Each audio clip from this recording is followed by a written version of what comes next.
আসসালামু আলাইকুম।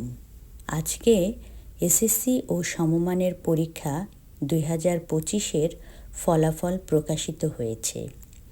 তাই তাদের জন্য একটু বিরতি থেকে আমার এই সামান্য আয়োজন।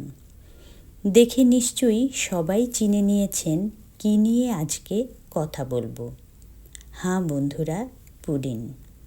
ডিম, দুধ আর চিনি দিয়ে তৈরি পুডিং পছন্দ করেন না এমন কোনো ব্যক্তি খুঁজে পাওয়া যাবে না।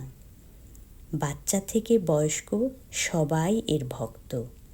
পুডিং সাধারণত প্রোটিন, ক্যালসিয়াম, ভিটামিন ডি এবং অন্যান্য পুষ্টি উপাদানের একটি ভালো উৎস হিসেবে বিবেচিত হয়।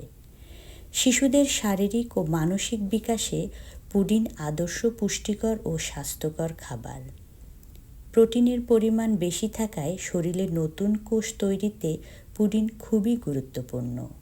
মিষ্টি স্বাদের এই ডেজার্ট যদি ঠিকঠাক মতো তৈরি না হয় তাহলে আপনার মুখে রুচবে না, কারণ পুডিং ভালো করে না জমলে তা কখনোই খেতে সুস্বাদু হয় না।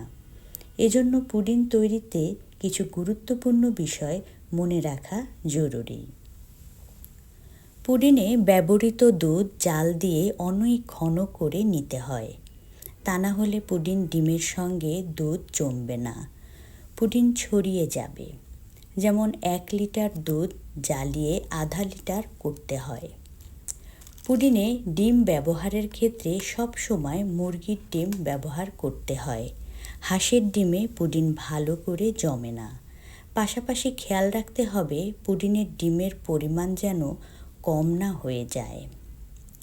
ক্যারামেল পুডিং তৈরি করার সময় চিনি দিয়ে তৈরি করে রাখা ক্যারামেলটি ভালো করে ঠান্ডা করে নিতে হবে। এরপর দুধের মিশ্রণ ঢালতে হবে, তা না হলে দুধের সঙ্গে ক্যারামেল গলে যেতে পারে। পুডিংয়ের স্বাদ বাড়ানোর জন্য দুধ, ডিম গোলানোর সময় এতে সামান্য এলাচ ও দারুচিনি দিলে পুডিংয়ের একটা আলাদা ফ্লেভার আসে। তবে পুডিং চুলায় বসানোর আগে মশলাগুলো তুলে নিতে হবে। ডিম ও দুধের মিশ্রণটি বাটিতে ঢালার সময় ছেঁকে নিতে হবে, এতে পুডিং মসৃণ হবে। পুডিং নিয়ে তো অনেক কথা হলো, এবার চলো সবাই মিলে খাওয়া শুরু করি। আল্লাহ হাফেজ।